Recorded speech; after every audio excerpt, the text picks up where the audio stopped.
Hey, everybody, welcome back to the Words of Life podcast. This is part 9 of our Hebrews study. And today we're going to be diving in and picking up in verse 11 of chapter 7. And we're going to see how the author of Hebrews is continuing to unfold the fact that Jesus is a high priest under the order of Melchizedek and how much greater the new covenant is under Christ. And if you haven't liked and subscribed, and please do so now, it'd really help out the channel. And we really appreciate it. Let's dive right in. Sing them over again to me, wonderful words of mine. Let me more of their beauty see, wonderful words of mine. All right. Well, welcome back, Kevin. How has your week been, my friend? It's been good. How are you doing over there? Yeah, we're doing great. We're doing great. I've had a pretty busy week.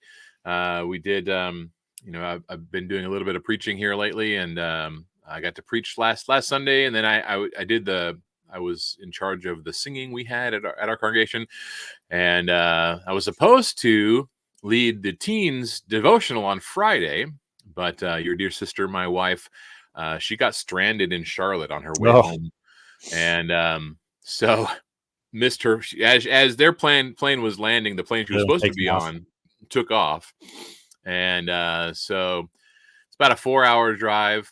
But I tell you what, it's such a blessing to have a worldwide church family, because as I was scrambling to try to find a replacement for me for the Bible study, the teen study, one of those friends that I called and told him about it, he says, "Hey," like a few minutes later, he responded, "Hey, we've got some friends that live about 45 minutes closer to Tennessee, but in Charlotte." And he reached out to them. They went and picked Megan up, took her to their house. Nice. Just complete strangers, Yeah. right? And so a big shout out to Clint and Rachel in Charlotte, who extended some great hospitality to us. And it just shows that Christians are always there for one another, and it was just such a great blessing. It literally shaved off almost 2 hours of driving. Yeah, sure, right. Which, in hindsight, I don't think we would have made it home all the way without stopping. Yeah, right. Without that extra time. So, big shout out to them, and just again, it shows the love we're supposed to display in practice, which was cool. Yeah, that's a good story. Yeah. Good indeed. So let's you want to we had a great study last week. Obviously we were picking up the author finally got back to his point after that little sidebar conversation about their lack of growth and their level of maturity, because he'd wanted to talk about this order of Melchizedek. Yeah. And then last week we were able to finally get back to that and to talk about the story of Melchizedek and his meeting with Abraham. And he just shows up out of nowhere. We don't know anything about him. And he's called the King of Salem. His name itself, Melchizedek, means King of Righteousness. He's the King of Salem, which means peace. King of Peace. Yep. And he is a high priest of the God Most High. So all of these amazing labels for this guy. And then, of course, Abraham, being the patriarch of God's family, honors Melchizedek. He places him above himself, honors him, and gives a tithe to Melchizedek, which was 10% of everything. Yeah, what he had taken. Yep. Mm-hmm. What he had taken. So it was it was a great, fantastic lesson. But the fact that this priest existed and predated the priesthood established in the future at that point under Levi, the argument was, of course, that Levi, through extension, offered tithes to Melchizedek. Right, so he must be greater. Mm-hmm. Yeah, because he must be greater. So, and then, of course, it's pointing out that the whole point of that is that Jesus is superior to the Levitical priesthood because he is a high priest. And I think that pretty much catches us up. What do you have to add Yeah, no, I think that's right. Right. His key point in just telling that story is that to demonstrate that Melchizedek was greater than Abraham, who's greater than Levi, who's greater than Aaron. Right. And Yep. so then he's going to make his point now that if Jesus is a priest after this order, then he must be a superior priest. And the importance here that he's going to get to is this idea that Jesus has to be a priest, but he can't be a priest under the Levitical priesthood because the law would have forbidden it, right? And so he's laying his groundwork to show how he's a priest, how he meets that requirement, if you will, of being a priest, while not, fitting under the Torah law, right? That Right. would have worked because he's not of the right tribe, and so he's laying that groundwork, and he's going to make that point really beginning here today. So, Absolutely. All right. Well, let's get our text up here. We got all the way through verse 10 last week. Yep. And so if you want to just go ahead and take off our reading for now, stop wherever you'd like. Yeah, so starting in verse 11 there, it says, now if perfection had been attainable through the Levitical priesthood, for under it the people received the law, what further need would there have been for another priest to arise after the order of Melchizedek, rather than one named after the order of Aaron? For when there is a change in the priesthood, there is necessarily a change in the law as well. For the one of whom these things are spoken belonged to another tribe from which no one has ever served at the altar. For it is evident that our Lord was descended from Judah, and in connection with that tribe, Moses had said nothing about priests. So maybe we'll just stop there for a minute to pick up his point.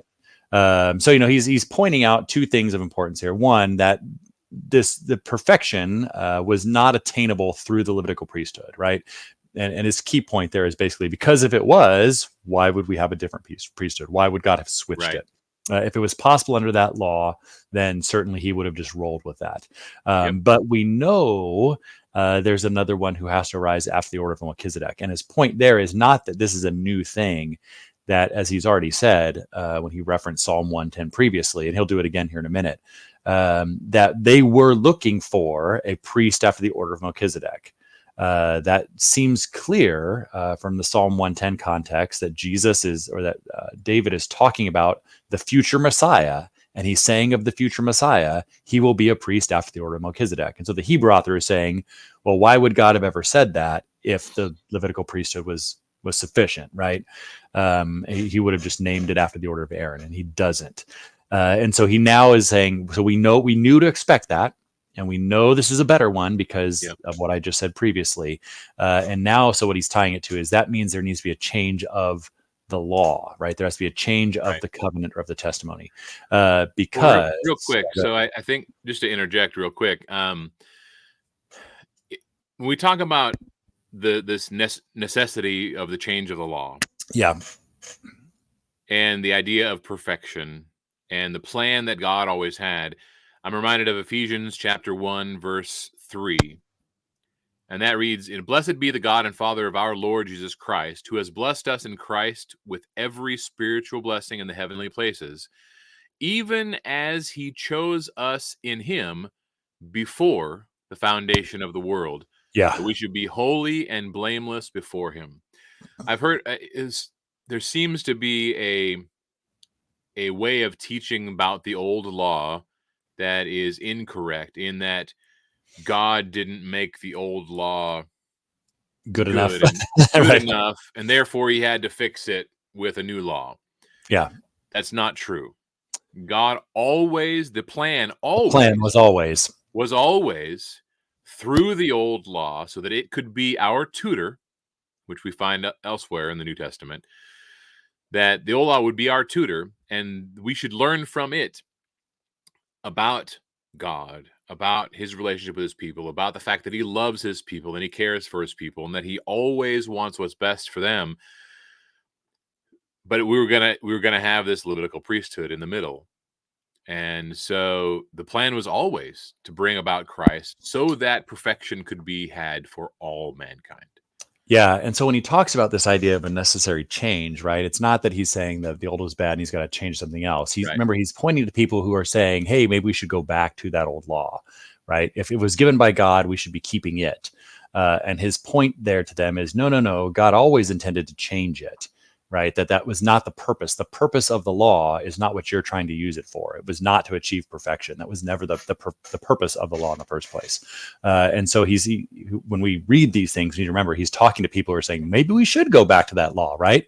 And he's saying, no, that God was always planning to change it. And that's the whole priesthood point that he's making. And that means if he was always planning a priest after the order of Melchizedek, he must have always been planning to change the law. So you don't need that law anymore. God was always planning to do away with that. And that's where he gets there. There must necessarily be a change of the law as well. And his point there is because, like he says, because the priests were supposed to come from Levi, and we know, remember, these people believe that Jesus is the Christ, right? I mean, he says, we know that our Lord, we know that this Christ, that he came from Judah, and no one from Judah could serve from the altar, right? Moses said nothing about people of Judah and priests. It was always the sons of Aaron. And so when he points that out, he's letting them know, look, even the law itself, you can't have it both ways, right? You can't have the law and have the Christ, because you're saying Jesus is a priest, but the law says he can't be a priest. And so he's saying, if you're going to change that over, you got to change that law. You have to understand there's going to be a change in that. The law was never going to bring perfection through the priesthood of Aaron. And so that's where he's getting it. Perfection's always been the goal. That's right. It's always been the goal, right? And the goal has always been a Melchizedekian priesthood, if you will. And so clearly he was intending to change the covenant and the law as well, right? That's kind of the point he's trying to make to his readers who are interested in perhaps going back to that. There's an interesting word in there, right? There's, depending on what your translation is, a change in the law, right? In verse 12. See a change in the law as well. And some of the other ones translated things like there must be an alteration or kind of a thing. We think of these ideas as sort of like an amendment almost. But the word there, the word that's in the Greek is a word that gets used in very specific English circles, right? So if you're like a professor and student of the English language, and you have your degree and your master's and things like this in English, there's all these things in the English language we don't know anything about because we don't pay attention to it enough. But the word there is metathesis, and it's used still today, and it means basically when you transpose two things, right? That's how it gets used in our common thing. So usually it's when you have a word and the syllables naturally get transposed over time because it's easier to say that way. That happens if you go and you look at language, right? The words change over time, and when these syllables sort of change places, that's called this metathesis. That's what they call it. And so what he's saying here is that there's a transposition, right? There's a swapping out of one priesthood for another. That's literally the word he's using. This swapping over, this transposing of one thing with another thing. That's what the word really sort of means there. Which a change is fine, right? But it really means a transposition, a disestablishment of one thing and a transferal to another thing. It's sort of like the meaning of that word, which is somewhat interesting. That we just get a change. But his readers would have understood it as no, we're swapping something out for something else. That's how they would have understood. Well, that. It'd be like the change of the guard. Yeah, right. New guards are coming in. The old guards are going out. And so his point there is there's still a priesthood, right? Yeah. We're not eliminating the priesthood. We're just swapping out the order, right, of who gets to be priest at this point in the new covenant versus the old, right? In the new law versus the old. And he's going to have a lot to say about how these things are pictures of others and whatever. So, in a sense, he's eliminating the priesthood, but in another sense, he's not. Right. He's swapping in a new priest, effectively is what he's doing. So just got done talking about the fact that our Lord Jesus was descended from the tribe of Judah. Yep. And the tribe of Judah was never spoken about in the context of being priests. Yeah. And then he says in verse 15, this becomes even more evident when another priest arises in the likeness of Melchizedek, who has become a priest, not on the basis of a legal requirement concerning bodily descent, meaning their lineage, but by the power of an indestructible life. So it was already talked about the fact that Melchizedek, just because we know so little about him, has no mother, has no father, has no life, has no birth, and has no death. No end, right? We don't know if that makes Melchizedek superhuman or some sort of a a Christophany, Right. Christ appearing, as a man. But what it means is that Jesus, however, Yeah. has an indestructible life. Yeah. And that's And the basis for his priesthood, that's the right? basis for his Yeah. priesthood. Yeah. Yeah, it's Yeah. not based on lineage at all. It's based Correct. on this idea because he's in the likeness of Melchizedek, because of Yeah. his indestructible life, which is a Right. literal indestructible life. Yeah. He says because of that, he's in that same likeness as Melchizedek Hmm. was. And that thing, right? If you just roll to the next screen there, right in 17, Yeah. he's going to cite that verse again that he's done, Psalm 110 again. For it Correct. is witnessed of him, of Jesus, right? You are a priest forever after the order of Melchizedek, right? And so that's his thing. It's even more clear that there was going to be another priest because, again, David, during the time of the law, Yep. under the law itself, he wrote this thing saying that, which is clearly messianic. Like the people of his own day, certainly David did, and I think the people of his own day, and if not shortly thereafter, Right. they understood that what he wrote there is not just a pretty song, right? That's a song of prophecy, right? They Mhm. understood that's a song about the coming Messiah, because Jesus will pop up and he will use it, and no one questions him. But what are you talking about? David was not speaking messianic Right. things, right? They all knew that was messianic, and so Yep. his point here is: look, we always knew that a priest after Melchizedek was coming, and if that's the case, then absolutely there was going to be a change of the law. Yeah. Right, it was obvious, and Jesus is that because of his indestructible life, the same basis. And here it is, because what does he say about it? It's not just you're a priest; it's you're a priest forever Forever. after the order of Melchizedek. And so that Yep. he's making a point there that wait, the one who's going to be after the order of Melchizedek must live forever. Right? He must have an indestructible life. Otherwise, he can't be a priest forever, which Correct. is what the prophecy says, right? Which is what the psalmist says. Yeah. He's got to be a priest forever. Hmm. And so that's his big linchpin there, is that Jesus's resurrection qualifies him effectively Yeah. to be a priest after the order of Melchizedek. Well, forever in the holiest place, Yes. Yeah. across the veil, forever. Yep. There, in the presence of God. You Yeah. know? Yeah. And so then he's going to start talking again now then about this transmission of the law. So he in his mind, he's effectively established that Jesus is a priest after the order of Melchizedek, Mhm. right? That is a superior priesthood, because he's, again, everything is the superiority of Christ as he goes along through his whole sermon here, letter. But now he's going to sort of take that thing and he wants to use the change of the priesthood to start talking about the change of the law, right? Okay, if I've established that we have a priest, now that's going to be my jump to, so then let's talk about the swapping out of the law here, Right. because I've sufficiently established that he is a priest and he's a better priest. Yeah, exactly. Well, and again, this is where a lot of people go, and they kind of just like look. It's easy to look down your nose on the old law, or the original, the first covenant, because of verses like this. Yeah. That's not what is. It's not the intent of writing it how it's written. Let's just read it. It says, "For on the one hand, a former commandment is set aside because of its weakness and uselessness. For the law made nothing perfect. But on the other hand, a better hope is introduced, through which we draw near to God." We being Hebrews and Gentile alike, right? The readers of this letter. And then he says, "And it was not without an oath, for those who formerly became priests were made such without an oath. But this one was made a priest with an oath by the one who said to him, 'The Lord has sworn and will not change his mind. You are a priest forever.'" And then it goes on, this makes Jesus the guarantor of a better covenant. So we have here the former commandment being set aside because of its weakness and uselessness. It was only useless when Jesus arrived. Up to that point, it was providing the very useful intent that God made it for.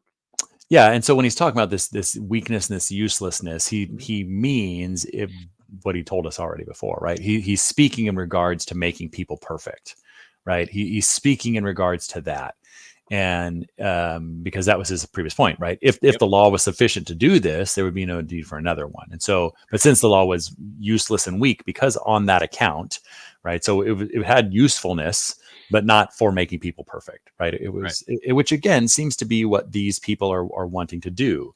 They're wanting to use that law to somehow bring about greater holiness, greater perfectness. And he's saying it's useless for that. It's sometimes interesting. I kind of wonder, why were people in the first century? Why were people saying, "Hey, we need to also keep the law of Moses," right? Like, because there were people saying, "Hey, Gentiles, it's fine. But we also need to command them to keep the law of Moses on top of that." And you say, for what purpose, right? What was their mindset? And sometimes we'd say, well, they were used to it, they were whatever, right? But that's why you would keep keeping it if you were Jewish. But why would you make other people do it, right?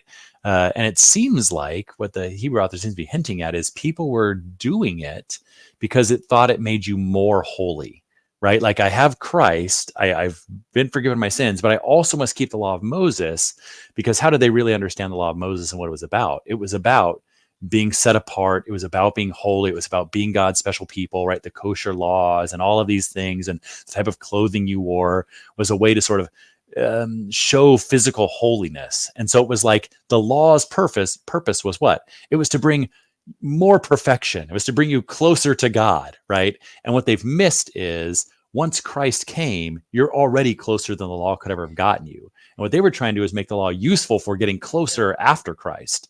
And he's saying it's useless for that.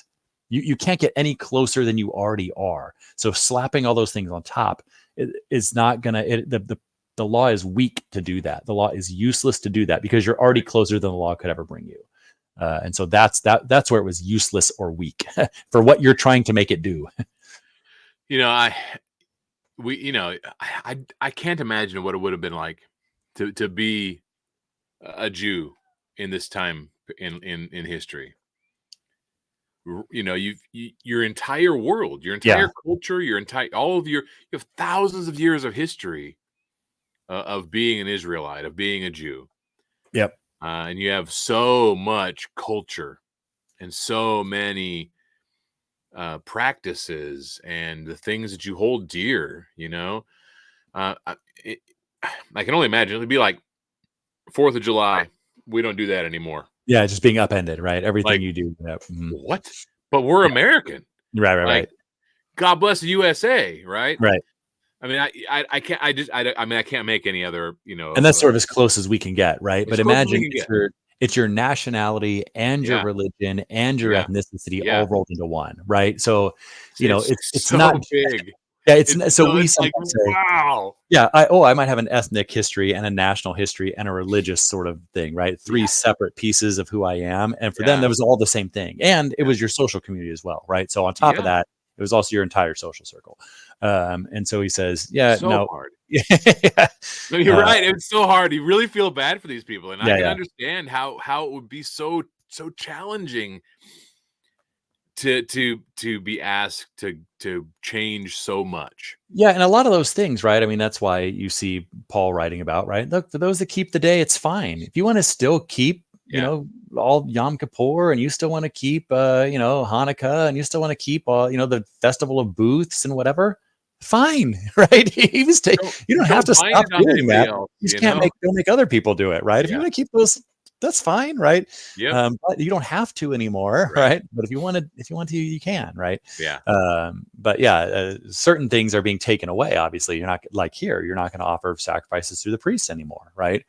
And that's an important thing he's trying to get the first century people to understand, because God is trying to get them to understand for a number of reasons. Not one of the least being because very shortly it's going to be taken away. Right. And so you need to understand you don't need that thing anymore. Right. You don't need the temple service. You don't need those kinds of things.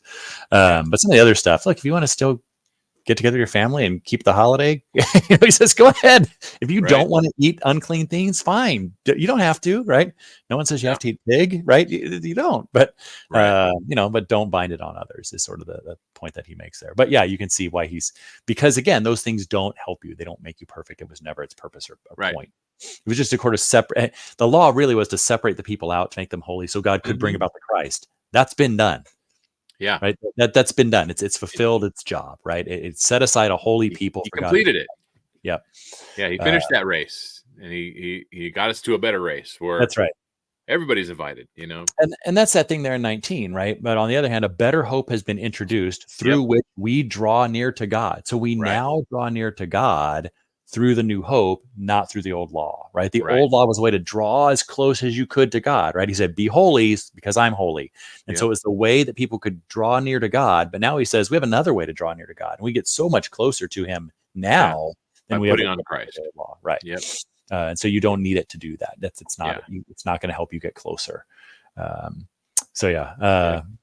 So it's a little sidebar conversation you and I were having previously. We just noted not only is Psalm 110 quoted like, I don't know, 5, 6, 7 times yeah, just in this book, but it seems to be a very well-known verse and referenced verse that the Jews of that day would have automatically known about. yeah, So that, you know, Jesus himself used it once or twice. yeah, Peter used it in Acts chapter 2 in his sermon. yep. I think I didn't look it up, but Yep, there's Paul will probably use it in 1 Corinthians 15, right. right? He Okay. says he Yeah. must reign until he puts all enemies under his feet, right? That's a Right. statement he makes. He must reign until he puts all enemies under his feet. What is he Yeah. referencing? He seems like he's referencing that line, right? Yep. Make your enemies your footstool. Yeah. So Paul will use it, right? And Paul, right? Why does he know about that? Because he's a Jew, right? Yeah. he's studied. He's Jewish. He Yep. knows that's what Yeah. the new Messiah must reign until he puts all enemies under his feet. Yeah. And his point there is that hasn't happened yet because death is still around, right? Mhm. So yeah, it gets referenced again and again and again. Yeah. So by different people. if you haven't read Psalm 110, encourage you Yeah. to read that again. It's Yeah. it's very important to understand the context of it and Yeah. the fact that David wrote that about his Lord saying to his Lord, Right. right, in the future. And David was the forefather of Jesus, Yeah. the man, right? And so anyway, it can get confusing, but David was definitely talking about Jesus. Yeah. About He's the Christ. really talking about the Christ. Yep. Yep. Yep. For sure. Yeah. So all right, where are we at here? So I think 22. This makes Jesus the 22. guarantor of a better covenant. Did we get that far? I think we did. Right. Yeah, right. Go ahead and just pick it up right there. Yeah. So that idea that he was made by a priest with an oath, one said to him, "You're sworn and will not change mine. You're a priest forever." That's all stuff we've looked at before. This makes Jesus the guarantor of a better covenant. The former priests were many in number because they were prevented by death from continuing in office, but he holds his priesthood permanently because he continues forever. Consequently, he is able to save to the uttermost those who draw near to God through him, since he always lives to make intercession for them. So he points back to, right, okay, let's talk about why this is better covenant. Yep. And he'll have a whole bunch of reasons. He's already established reasons why, just, from a logic standpoint, Jesus is better with the whole Melchizedek thing. He's already established that. But now he's getting sort of practical, right? Mhm. In 23, how many priests, you can hear him almost asking the question, how many priests were there under the Levitical priesthood? Right. And I don't know if they had those kinds of records or not. They could probably trace a lot of back and say, Right. Here's all of them, all the priests, all the way back to Aaron. Right. Mhm. But the answer is summarized. There were many. Right. And when we mean many, we mean like thousands of priests, upon thousands. right? Of priests going all the way back to Aaron, right?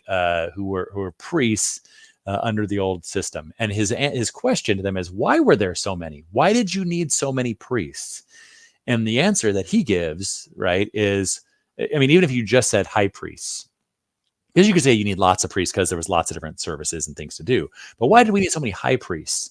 And the answer to that question, even though there's fewer of them than thousands, there's hundreds of them. Why do we need so many? And he goes, well, because, they died.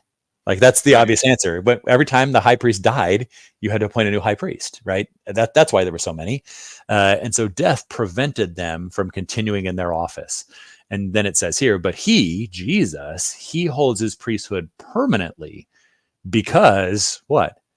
Because he doesn't die, because he continues forever, right? And so he points out this idea that Jesus is the priest, is the high priest after the order of Melchizedek, and he's going to be that, and he will always be it, because he does not die. So you don't need to swap him out for the next one, like you did with the previous high priest.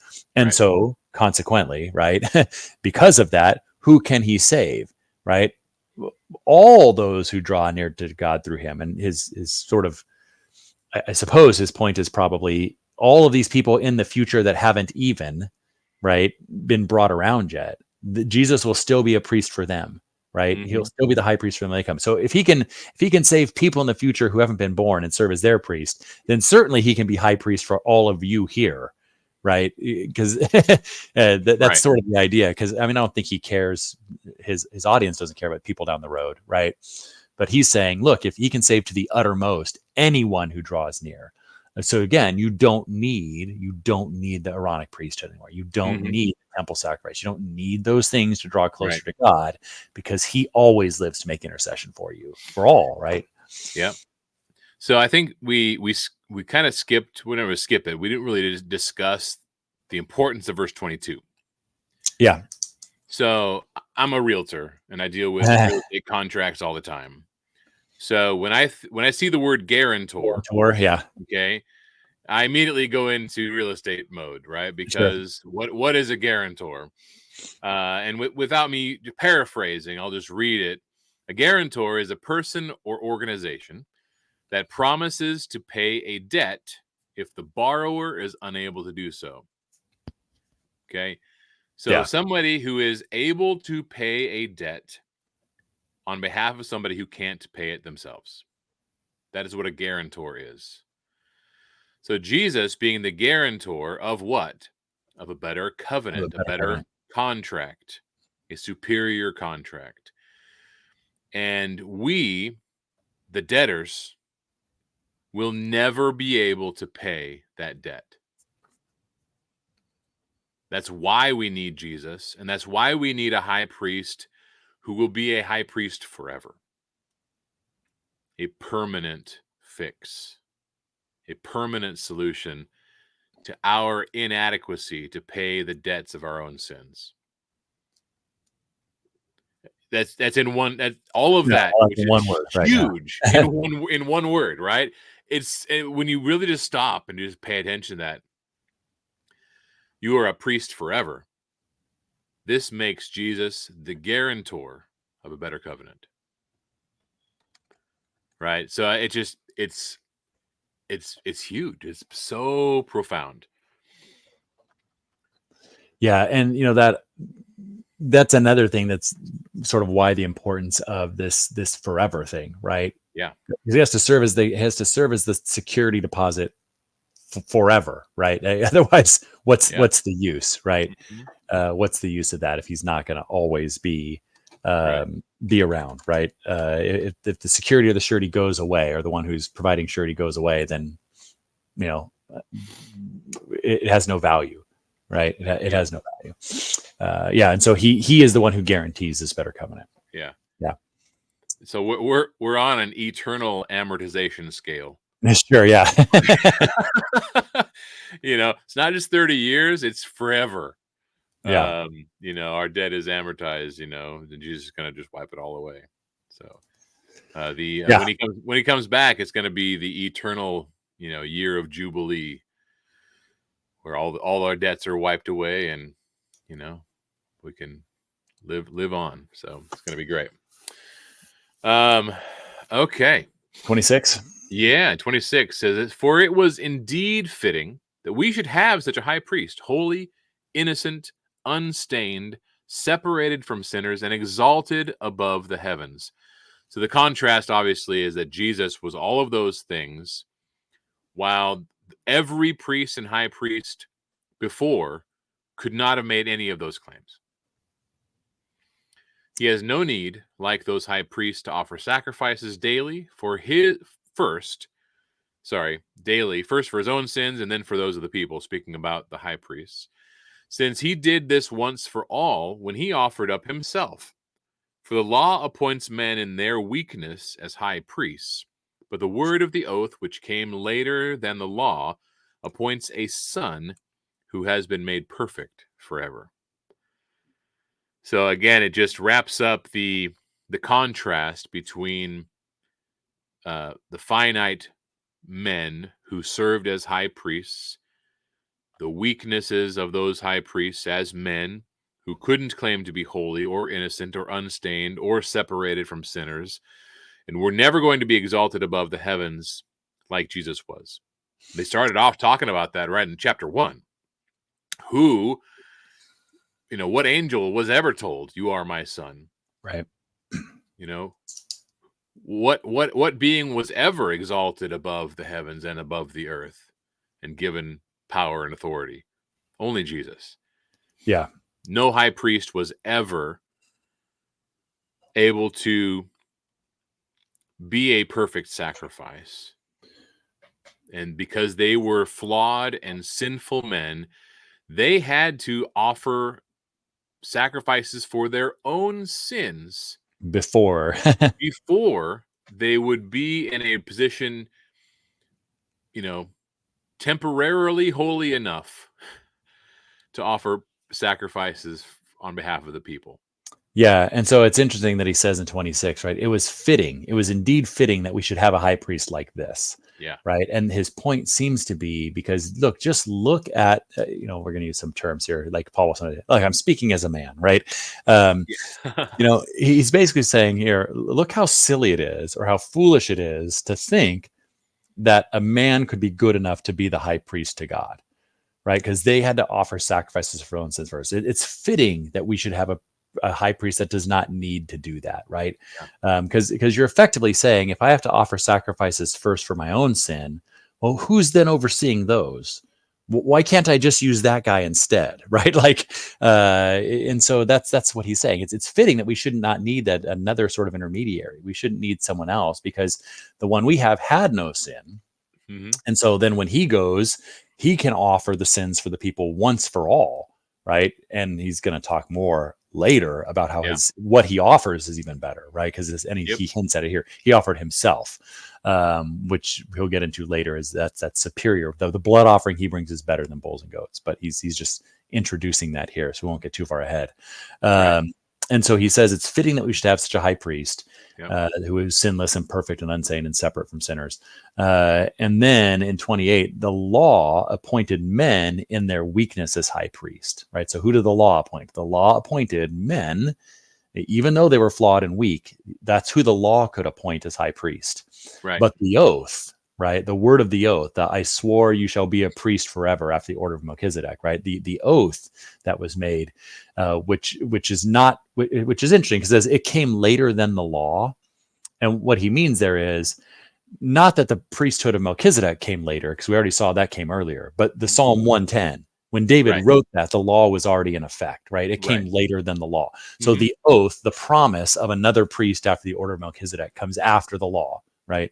The word of the oath, which came later, it appoints a son who has been made perfect forever.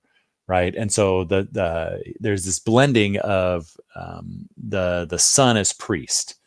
Right. It appoints a son and the son can be priest. And that kind of makes good sense. Right. If you sort of think about it in familial terms, I guess. Right. If you want someone to appeal to the Father. Right.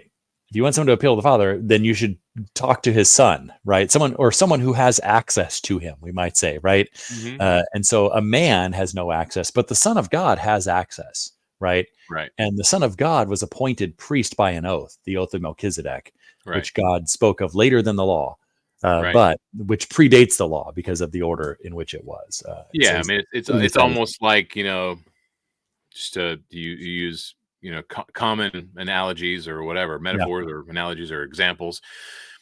The owner of a corporation or a company, family business, right? Yeah. Has a bunch of employees. Well, those employees are never going to be... They're not going to inherit the company, right? They're never going to inherit the company. They're never going to do the job to the level or the consistency or like the owner would. Because they don't own the business. They don't. It's not for them. Yeah. And they show up to the job. Yeah. They're inadequate. Yeah. Right. And that's a good analogy. Yeah. The son can come and inherit the company, and he can do all the things better than anybody else has ever been able to do them. So yeah. And the reason that's a good analogy, right, is because it's the same one that Jesus makes, right? Jesus talks about the shepherd who's a hired hand, right? He flees because he's a hired hand, right? Yep. He's just someone who's employed. Exactly. Those aren't his sheep. Right. Yeah. But the good shepherd, right? The one who is, and in this case, the good shepherd would be the son, whose sheep they are, right? Because he says, I'm the good shepherd. I know my sheep, and my sheep know me, right? They're mine. Exactly. And so that's the same thing that's going on here, right? These weak men were appointed as priests because the law appointed them as such for a time. But the oath was superior, and it appoints a priest forever, who is the Son. And he's holy, innocent, unstained, separate from the sinners themselves, right? And yet he will see, and we've already seen, but even though he's separate from sinners, he still understands their infirmities, right? And that's what he's pointing out already. Yeah. So, He understands intimately, yeah. the what it's like to be human. Yeah. In all ways, to suffer, to hurt, to cry, to feel anguish and loss and temptation. He knows it all. And that makes him the perfect sacrifice, the perfect high priest, the perfect mediator on our behalf, because he gets it.